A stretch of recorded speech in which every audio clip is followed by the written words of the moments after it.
Hey everybody, welcome back to Life Under Deborah's Palm, and today we're going to continue with How God Speaks. As always, don't forget there's a blog link below if you want to read the blog or check out other articles and other stuff on my web page. You are more than welcome to do that, and hopefully the lighting won't be crazy because I live in one of the cloudiest cities in America and it is bright and sunny today. Anyways, I digress. So let's talk about dreams and how God speaks through dreams. Now, dreams aren't always from God. Sometimes they're just our soulish, crazy day that we had and it just comes out in a dream. Sometimes dreams are just our own desires and it comes up in a dream. Not necessarily from God. That's just a general thing. But I'm just going to jump right in and give some of the ways dreams... Really? I'm going to show you this. I trained her to ring the bell when she wants to go out. So the bell you just heard is the dog wanting to go out. So I'm going to pause this video for 1 second while I let the dog out. Okay, sorry about that. I'm back. And she'll probably want in like 2 seconds because it's freezing cold out. Anyways, there are different kinds of dreams. Sometimes dreams are really easy. They're simple. You know, there's really not a lot of interpretation needed. Sometimes they're just crazy and there's a lot of stuff in it. But the first one I'm going to start with are the easy dreams, and I'm going to give you some scriptural examples. And the first one we're going to talk about is a story that probably we're all familiar with, and that is the birth story of Jesus. Jesus is born, and the wise men, or the magi, they come from the east, and they find the king. At the time, it was King Herod, and they say, hey, the newborn king, he's here. Where can I find him? His star rose in the east. I've come to bring him gifts. And Herod goes, oh, really? So when you find the baby, let me know, because I want to go worship him too. Well, the Magi believe that. Probably not true. A king's kingdom is now being threatened. So the Magi go and they find baby Jesus in Bethlehem, and they're about to leave. And obviously they were going to go back and see Herod because the scripture, you can read this in Matthew 2, says, being warned in a dream, sometimes it reads, they departed by another road. In other words, they did not return to Pharaoh. And then it continues on. Joseph, as in Mary and Joseph, that Joseph, it says now, when they had departed, meaning the wise men, the Magi, when they had departed, an angel of the Lord appeared to Joseph in a dream, saying, arise, take the young child and his mother and flee into Egypt and stay there until I tell you, for Herod will seek the young child to destroy him. Not only did the Magi have to go another way, now Joseph had a very simple dream. There's no interpretation. Pack up your stuff and move to another country until I tell you it's safe to come back. That's it. Which Joseph did do, and then he gets another dream that tells him it's time to come back. So that's really a pretty easy dream. Now there's another dream that is symbolic, but it's pretty simple, and this is another Joseph. This is Old Testament Joseph. And Joseph is the second youngest of 12, and his daddy loved him best, which means his brothers hated him because he presumably got out of things because he was dad's favorite. And it says he dreamed a dream, and he tells his brothers, and this is what he said. This is, by the way, this is Genesis 37. And he said, hear the dream which I've dreamed. We were binding sheaves, like sheaves of wheat. We were binding sheaves in the field, and my sheaf rose and stood upright. And your sheaves came around and bowed down to mine.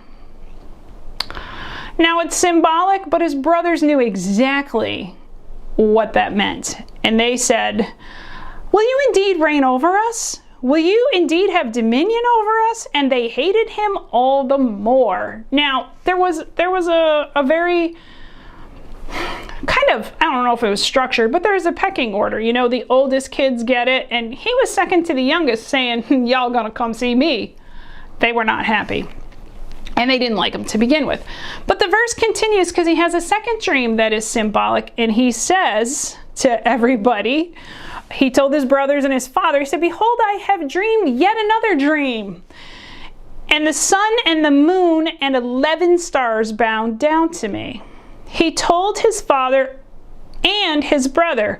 His father rebuked him and said, what is this dream you've dreamed? Will I and your mother and your brothers indeed come to bow ourselves down to the earth before you?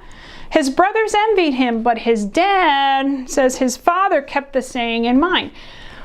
Now the dream, they're the same dreams, the symbolism's a little bit different. Dad's the sun, mom's the moon, the 11 stars are the brothers, but the same thing's happening. They're coming to Joseph. It didn't go well for Joseph for a really long time. So be careful who you tell your dreams to. But the second one did add a little bit more detail. Now there are some that are far more complicated, and I'm not going to give you the super complicated one. I'm going to continue with Joseph in the land of Egypt, and now he's been sold into slavery by his brothers who hated him. His dad thinks he's dead. Now he's in Egypt, and he's in jail for nothing, and the Pharaoh who was ruling at the time had a dream, and it said, 7 cattle came out of the river. They were sleek and fat and fed in the marsh grass. Then 7 other cattle came up out of the river, ugly and thin, and stood by the other cattle on the brink of the river. The ugly and thin cattle ate up the 7 sleek and fat cattle. Pharaoh awoke. He slept and dreamt a second time, and this time he saw 7 grains of head that came up on one stalk, healthy and good. Then 7 heads of grain, thin and blasted by the east wind, sprung up after them. The thin heads of grain swallowed up the 7 healthy, full ears. Pharaoh awoke, and behold, it was a dream. In the morning his spirit was troubled, and he sent and called for all of Egypt's magicians and wise men. They told him his dreams, but there was no one who could interpret his dreams.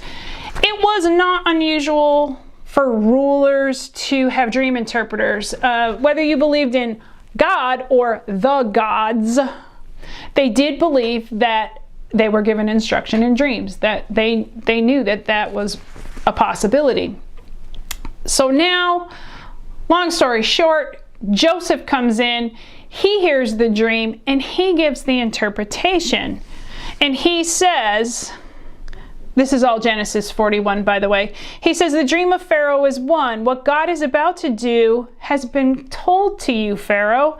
The 7 good cattle are 7 years, and the 7 good heads of grain are 7 years. Your dreams are basically the same as what he's telling him. So it goes on. I want to read the whole thing, but basically the good fat cattle eat this, or the skinny cattle eat the good cattle. The bad grain eats the good grain. And he goes on and says, you will have 7 years of great plenty throughout Egypt. It will be followed by 7 years of famine, and the famine is going to be bad, real bad is what he tells him. Now understand that when Pharaoh had that dream, after Joseph interpreted it, he was put in charge, and now the phone's going to ring. So now Pharaoh's had a dream, and Joseph interprets it, and because he interprets it, Pharaoh puts him in charge of everything. He builds storehouses for 7 years, and then when the famine comes, he begins to open the storehouses and sell the grain. Well, lo and behold, guess who comes and bows down to him looking for food?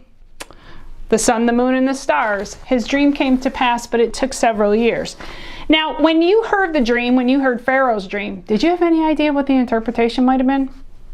Like, what's a cow? What's a grain? I don't know. I mean, that's how dreams can be. It doesn't mean you need to go seek out a dream interpreter. God will help you interpret your dreams. Whole nother story for probably another video series. I don't know yet. But we will talk about that at a later time, what dreams are like and how to correctly interpret them. and why you'll need some biblical basis for that. So I'm sorry if you can hear my dog barking outside. Anyways, so now what do you do with your dreams? You've had a dream, and here's what I'm going to suggest. Document them, whether you get a journal or a notebook, or you use a voice recorder of something on your phone or whatever it is. But make sure you document them, and don't skip the details. Things that seem really stupid, you just go, well, that was dumb. I don't know why that was purple. And no, that stuff's all really important. So really the first thing you need to do, begin to write your dreams down. And when we get into dream interpretation, you know, we'll take you can pull them out and start looking at your own dreams. So prep yourself for that.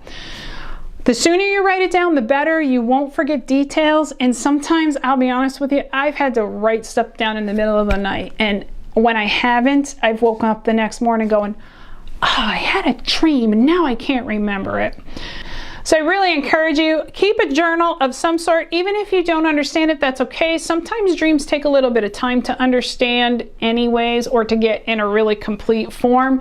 But I really strongly encourage you to do that. And as we go along, you'll have a chance to take a look and interpret your own dreams. And I'll share some of the ones that I've had and how weird they were and what they were actually, what they ended up meaning. So until the next time, be blessed.